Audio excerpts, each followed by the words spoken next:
തോ ബശ്ലോം ലെഹെർഗോ ഷിത്തീത്തോയോ ദിലേശോനോ സുറിയോയോ. സുറിയാനി ഭാഷാ പഠനത്തിൻ്റെ 6ാമത്തെ ക്ലാസ്സിലേക്ക് എല്ലാവർക്കും സ്വാഗതം. സുറിയാനി അക്ഷരമാലയിലെ ആദ്യത്തെ 7 അക്ഷരങ്ങളും 4 സ്വരങ്ങളുമാണ് ഇതുവരെയുള്ള ക്ലാസ്സുകളിലായി നാം പഠിച്ചത്. തുടർന്നുള്ള അക്ഷരങ്ങളും സ്വരവും പഠിക്കുന്നതിനു മുമ്പ് കഴിഞ്ഞ ക്ലാസ്സിൽ നാം പഠിച്ച അക്ഷരങ്ങളും സ്വരങ്ങളും നാം ഓർക്കുന്നുണ്ടോ എന്ന് നമുക്ക് പരിശോധിക്കാം. ബോർഡിലേക്ക് നോക്കുക. ഇത് ഏതാണ് അക്ഷരം? ഇതാണ് ആദ്യത്തെ അക്ഷരമായ ഓലാഫ്.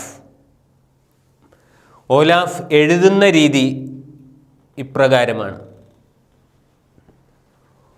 ഓലാഫ് തന്നെ ഒരു പദത്തിലെ അവസാന അക്ഷരമായി വരുമ്പോൾ എഴുതുന്ന രീതി ഇപ്രകാരമാണ്. വലതുവശത്തെ അക്ഷരവുമായി മാത്രമേ ഓലാഫ് ബന്ധിപ്പിച്ച് എഴുതുകയുള്ളൂ. അതുകൊണ്ടാണ് ഇവിടെ ഒരു വര കാണുന്നത്. തൊട്ടു മുമ്പിലെ അക്ഷരവുമായി ബന്ധിപ്പിക്കുമ്പോഴുള്ള രൂപമാണ്. ബന്ധിപ്പിച്ചെഴുതുമ്പോൾ ലോം അത് സ്ട്രെയിറ്റ് നേരെയാകുന്നു. തനിച്ച് എഴുതുമ്പോൾ ഓലാഫിന് അല്പം കേർവ്ഡ് വളഞ്ഞ ഷേപ്പാണ് ഉള്ളത്. പലരും ആവശ്യപ്പെട്ടിരുന്നു, ഇത് എഴുതുന്ന രീതി ഒന്ന് കാണിച്ചു തരാമോ? ഞാൻ വിരൽ ഓടിക്കുന്നത് ശ്രദ്ധിക്കുക. മുകളിൽ നിന്നാണ് എഴുത്ത് ആരംഭിക്കുന്നത്. ഇപ്രകാരമാണ് ഓലാഫ് എഴുതുന്നത്.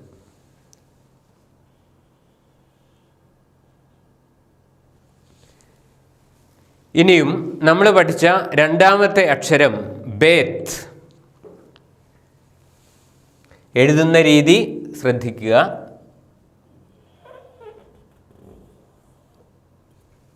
ഒന്നുകൂടി കാണിക്കാം.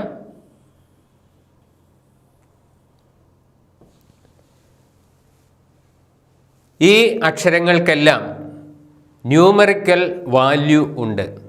ഓലഫിൻ്റേത് 1, ബേത്തിൻ്റേത് 2. ഓലാഫ് തനിച്ച് സ്വരമില്ലാതെ നിൽക്കുമ്പോൾ ഓലാഫിന് ഉച്ചാരണമില്ല. ബേത്തിൻ്റെ ഉച്ചാരണം ബ. 3ാമത് നാം പഠിച്ച അക്ഷരം, ഇതിൻ്റെ പേര് ഗോമാൽ. ഗോമാലിൻ്റെ പ്രത്യേകത, നേർരേഖയ്ക്ക് താഴേക്കാണ് ഗോമാൽ എഴുതുന്നത്. നേർരേഖ ഇപ്രകാരമായിരിക്കും, ഇതിനെ താഴോട്ടാണ് എഴുതുന്നത്. എഴുതുന്ന രീതി ശ്രദ്ധിക്കുക.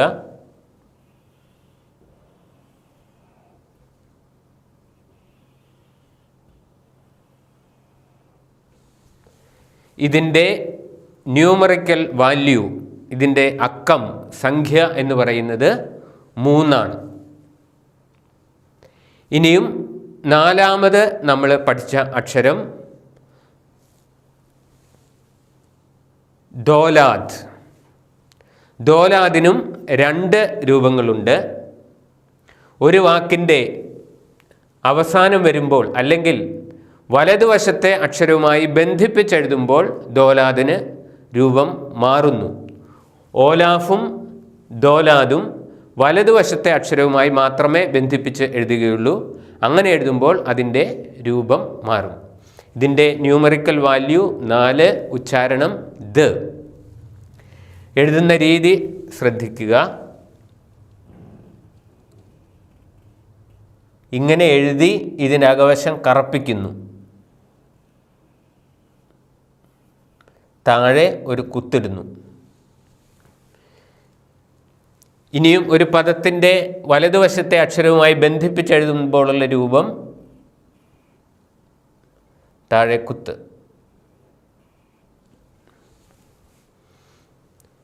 ഇനിയും നമ്മൾ പഠിച്ച 5ാമത്തെ അക്ഷരമാണ് ഹേ.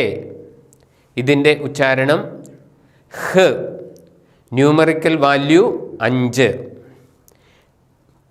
എഴുതുന്ന രീതി ശ്രദ്ധിക്കുക.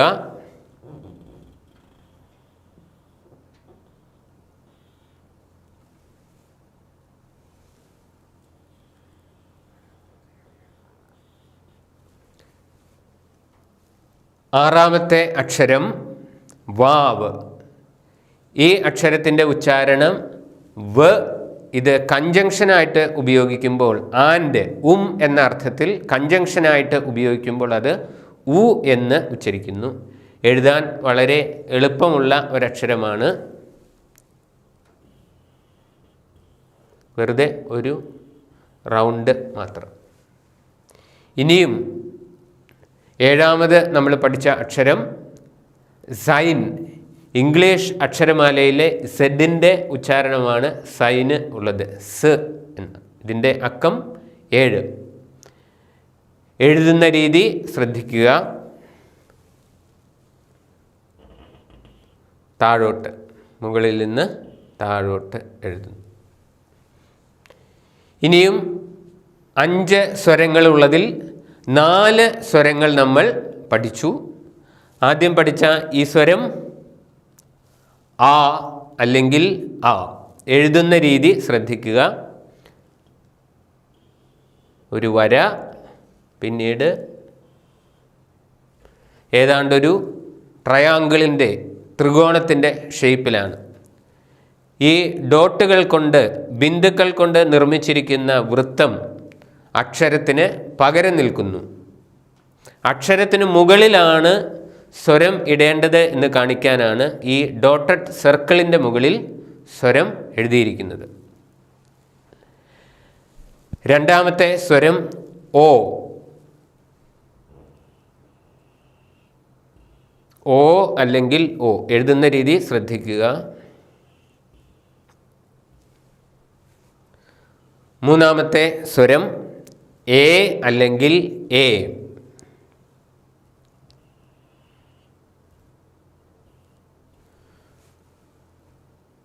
ഏതാണ്ട് ഒരു ഉണങ്ങിയ കുട ഉണക്കാൻ വേണ്ടി വെച്ചിരിക്കുന്നത് പോലെയാണ്. അത് കുട കാർട്ടൂണിസ്റ്റുകൾ വരയ്ക്കുമ്പോൾ ഏതാണ്ട് ഇപ്രകാരമാണ്.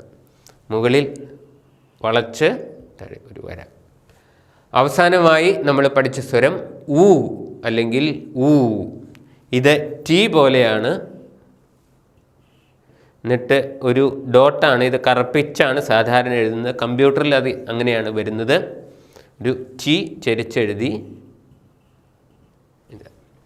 ഇത്രയും കാര്യങ്ങളാണ് ഇതുവരെയുള്ള ക്ലാസ്സുകളിൽ നമ്മൾ പഠിച്ചത്. ഇനിയും നമുക്ക് തുടർന്ന് ഇനിയത്തെ 3 അക്ഷരങ്ങൾ ഹേത്ത്, തേത്ത്, യൂദ് എന്നീ 3 അക്ഷരങ്ങളും അവസാനത്തെ 5ാമത്തെ സ്വരമായ ഈ എന്ന സ്വരവും പഠിക്കാം. സുറിയാനി അക്ഷരമാലയിലെ 8ാമത്തെ അക്ഷരം ഹേത്ത്. ഇത് ഉച്ചരിക്കുന്നത് ഹ എന്നാണ്. ഹേ എന്ന ഒരക്ഷരം പഠിച്ചു. ഇത് ഹേത്ത്. ഈ അക്ഷരം എഴുതുന്ന രീതി ശ്രദ്ധിക്കുക. ആരോ മുകളിൽ നിന്ന് താഴേക്ക് പോകുന്നു, വീണ്ടും താഴേന്ന് മുകളിലേക്ക് പോകുന്നു. ഈ അക്ഷരം 2 വശത്തെയും അക്ഷരങ്ങളുമായി ബന്ധിപ്പിച്ച് എഴുതുന്ന അക്ഷരമാണ്. 9ാമത്തെ അക്ഷരം തേത്ത്. ഇതിൻ്റെ ഉച്ചാരണം ത്. ഈ അക്ഷരം മുകളിൽ നിന്നാണ് എഴുതി തുടങ്ങുന്നത്. ഇതിൻ്റെ എഴുതുന്ന രീതി ശ്രദ്ധിക്കുക. ഒരു 25% ഭാഗം നേർരേഖയ്ക്ക് താഴെയാണ്. 75% മാത്രമേ നേർരേഖയ്ക്ക് മുകളിലായിട്ട് ഉള്ളൂ. 9ാമത്തെ അക്ഷരമായതുകൊണ്ട് തന്നെ 9 ആണ് ഈ അക്ഷരത്തിൻ്റെ ന്യൂമറിക്കൽ വാല്യൂ. ഈ അക്ഷരത്തിൻ്റെ ഒരു പ്രത്യേകത, ഈ അക്ഷരം ഇരുവശങ്ങളിലെയും അക്ഷരങ്ങളുമായി ബന്ധിപ്പിച്ച് എഴുതുമെങ്കിലും വലതുവശത്തെ അക്ഷരവുമായി ബന്ധിപ്പിച്ച് എഴുതുമ്പോൾ ഈ അക്ഷരത്തിൻ്റെ രൂപം മാറുന്നു. ഇതാണ് വലതുവശത്തെ അക്ഷരവുമായി ബന്ധിപ്പിച്ച് എഴുതുമ്പോഴുള്ള തേത്ത് എന്ന അക്ഷരത്തിൻ്റെ രൂപം. ഇനിയും 10ാമത്തെ അക്ഷരമായ യൂദ്. ഇതാണ് സുറിയാനി അക്ഷരമാലയിലെ ഏറ്റവും ചെറിയ അക്ഷരം. മത്തായി ശ്ലീഹായുടെ സുവിശേഷം 5-ാം അധ്യായം 18-ാമത്തെ വാക്യത്തിൽ നിയമത്തിൽ നിന്ന് വള്ളിയോ പുള്ളിയോ നീങ്ങിപ്പോകയില്ല എന്ന് നാം വായിക്കുന്നുണ്ട്. സുറിയാനി ബൈബിളിൽ അത് ഇപ്രകാരമാണ്: നിയമത്തിൽ നിന്ന് ഒരു യൂദ് പോലും നീങ്ങിപ്പോവുകയില്ല. അതായത് മലയാളത്തിലെ ഏറ്റവും ചെറിയത് വള്ളിയും പുള്ളിയുമായതുകൊണ്ടാണ് മലയാളത്തിൽ അത് അങ്ങനെ വിവർത്തനം ചെയ്തിരിക്കുന്നത്. സുറിയാനിയിൽ നിയമത്തിൽ നിന്ന് ഒരു യൂദ് പോലും നീങ്ങിപ്പോകയില്ല എന്നാണ്. യൂദ് എന്ന അക്ഷരം എഴുതുന്നത് ശ്രദ്ധിക്കുക. വളരെ ചെറിയ അക്ഷരമാണ്. ഒരു കോമ പോലെയാണ് താഴേന്ന് മുകളിലേക്ക്. ഇനിയും ഈ 3 അക്ഷരങ്ങളുടെയും പ്രത്യേകത, ഈ 3 അക്ഷരങ്ങളും ഇരുവശത്തെയും അക്ഷരങ്ങളുമായി ബന്ധിപ്പിച്ച് എഴുതുന്ന അക്ഷരങ്ങളാണ്. These 3 letters connect to letters on both sides. 2 വശങ്ങളിലെയും അക്ഷരങ്ങളുമായി ബന്ധിപ്പിച്ചിട്ടാണ് ഈ 3 അക്ഷരങ്ങളും എഴുതുന്നത്. ഇനിയും 5ാമത്തേതും അവസാനത്തേതുമായ സ്വരമാണ്. ഇത് ഈ അല്ലെങ്കിൽ ഈ എന്നാണ് ഈ സ്വരത്തിൻ്റെ ഉച്ചാരണം. ഇത് എഴുതുന്ന രീതി ശ്രദ്ധിക്കുക. വളരെ എളുപ്പമാണ് ഈ അക്ഷരം എഴുതാൻ. 2 വരകൾ നേരെ എഴുതി നടുവിലൂടെ ഒരു വര ഇടുന്നു. ഇതാണ് ഈ എന്ന സ്വരം എഴുതുന്ന രീതി. നമ്മൾ ഇപ്പോൾ പഠിച്ച ഈ 3 അക്ഷരങ്ങളും സ്വരങ്ങൾ ചേർത്ത് വായിക്കാനായിട്ട് നമുക്ക് പരിശ്രമിക്കാം. അക്ഷരം ഹേത്ത്, അതിൻ്റെ മുകളിലെ സ്വരം ആ. ഇത് വായിക്കുന്നത് ഹാ. നിയമമനുസരിച്ച് ഹ എന്നോ ഹാ എന്നോ ഇത് വായിക്കാം. അക്ഷരം ഹേത്ത്, ഹേത്തിൻ്റെ മുകളിലെ സ്വരം ഓ. ഇത് വായിക്കുന്നത് ഹോ. അക്ഷരം ഹേത്ത്, ഹേത്തിൻ്റെ മുകളിലെ സ്വരം എ. വായിക്കുന്നത് ഹേ. അക്ഷരം ഹേത്ത്, ഹേത്തിൻ്റെ മുകളിലെ സ്വരം ഉ. വായിക്കുന്നത് ഹു. അക്ഷരം ഹേത്ത്, ഇതിൻ്റെ മുകളിലെ സ്വരം ഇ. വായിക്കുന്നത് ഹി. ഇതെല്ലാം ഹ്രസ്വമായും ദീർഘമായും വായിക്കാവുന്നതാണ്. അതെങ്ങനെയാണ് വായിക്കേണ്ടത് എന്ന് ഉച്ചാരണ നിയമങ്ങളുടെ കൂട്ടത്തിൽ നമ്മൾക്ക് പഠിക്കാവുന്നതാണ്. ഇനിയും ഈ ഹേത്ത് എന്ന അക്ഷരം ഉപയോഗിച്ചുള്ള ഒരു വാക്കാണ്. ആദ്യത്തെ അക്ഷരം ഓലാഫ്, അതിൻ്റെ മുകളിലെ സ്വരം ആ. 2ാമത്തെ അക്ഷരം ഹേത്ത്, അതിൻ്റെ മുകളിലെ സ്വരം ഓ. അവസാനത്തെ അക്ഷരം ഓലാഫ്. നമ്മൾ പഠിച്ചു, ഒരു പദത്തിലെ 2ഓ അതിലധികമോ അക്ഷരങ്ങൾക്ക് തുടർച്ചയായി സ്വരങ്ങൾ വന്നാൽ ആദ്യത്തേതുൾപ്പെടെ എല്ലാ സ്വരങ്ങളും ദീർഘമായും അവസാനത്തെ സ്വരം ഹ്രസ്വമായും ഉച്ചരിക്കണം എന്ന നിയമമനുസരിച്ച് ആദ്യത്തെ അക്ഷരമായ ഓലഫിൻ്റെ മുകളിലെ ആ എന്ന സ്വരം ദീർഘമായി ആ എന്നും ഹേത്തിൻ്റെ മുകളിലെ സ്വരം ഓ ഹ്രസ്വമായും ഉച്ചരിച്ച് ഈ പദം ആ ഹോ എന്ന് വായിക്കുന്നു. ഏറ്റവും അവസാനത്തെ അക്ഷരമായ ഓലഫിന് സ്വരമില്ലാത്തതുകൊണ്ടും സ്വയമേവ ഉച്ചാരണമില്ലാത്തതുകൊണ്ടും ഇങ്ങനെ ഒരു അക്ഷരം ഇല്ലാത്തതായി പരിഗണിച്ചാണ് നാം ഈ വാക്ക് വായിക്കുന്നത്. ഇനിയും ഇന്ന് പഠിച്ച 2ാമത്തെ അക്ഷരം, അക്ഷരമാലയിലെ 9ാമത്തെ അക്ഷരം തേത്ത്.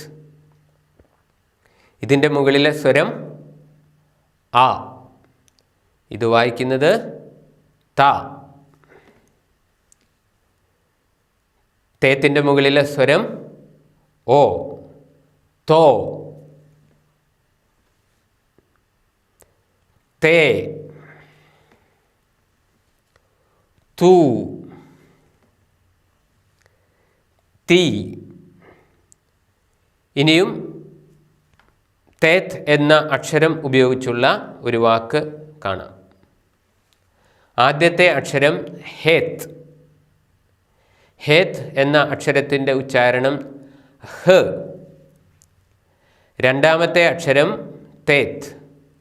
തേത്തിൻ്റെ മുകളിലെ സ്വരം ഓ. ഒന്നാമത്തെ ചെറിയ ഉച്ചാരണ നിയമം അനുസരിച്ച് ഓലാഫിൽ അവസാനിക്കുന്ന അക്ഷരത്തിൻ്റെ തൊട്ടു മുമ്പിലെ അക്ഷരത്തിൻ്റെ സ്വരം ഹ്രസ്വമായി ഉച്ചരിക്കണം എന്ന നിയമമനുസരിച്ച് ഈ വാക്ക് ഹ് തോ എന്ന് വായിക്കുന്നു. ഹ് തോ.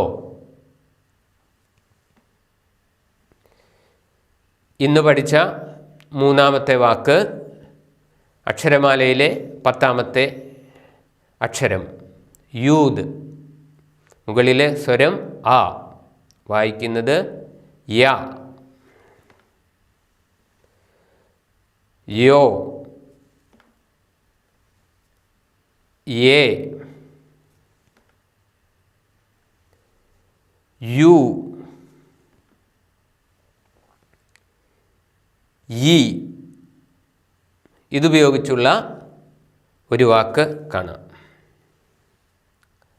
ആദ്യത്തെ അക്ഷരം ഹേത്ത്, രണ്ടാമത്തെ അക്ഷരം യൂദ്.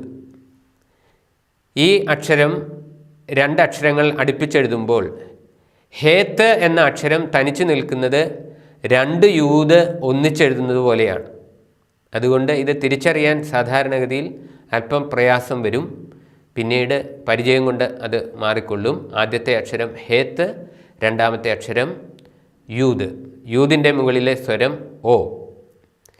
ഇത് വായിക്കേണ്ട നിയമം ഒന്നാമത്തെ ചെറിയ ഉച്ചാരണ നിയമം, അതായത് ഓലാഫ് എന്ന അക്ഷരത്തിൽ അവസാനിക്കുന്ന പദത്തിൻ്റെ തൊട്ടു മുമ്പിലെ അക്ഷരത്തിൻ്റെ സ്വരം ഹ്രസ്വമായി ഉച്ചരിക്കണം എന്ന നിയമമനുസരിച്ച് ഇത് ഹിയോ എന്ന് ഈ വാക്ക് വായിക്കുന്നു. അപ്പോൾ ഇന്നത്തെ ക്ലാസ്സിൽ നമ്മൾ 8ാമത്തെയും 9ാമത്തെയും 10ാമത്തെയും അക്ഷരങ്ങളായ ഹേത്ത്, തേത്ത്, യൂദ് എന്നിവയും 5ാമത്തെ സ്വരമായ ഈ എന്ന സ്വരവുമാണ് പഠിച്ചത്. ഇന്നത്തെ ക്ലാസ് ഇതോടെ അവസാനിക്കുകയാണ്. തൗദി സാഗി. വളരെയധികം നന്ദി. Thanks a lot.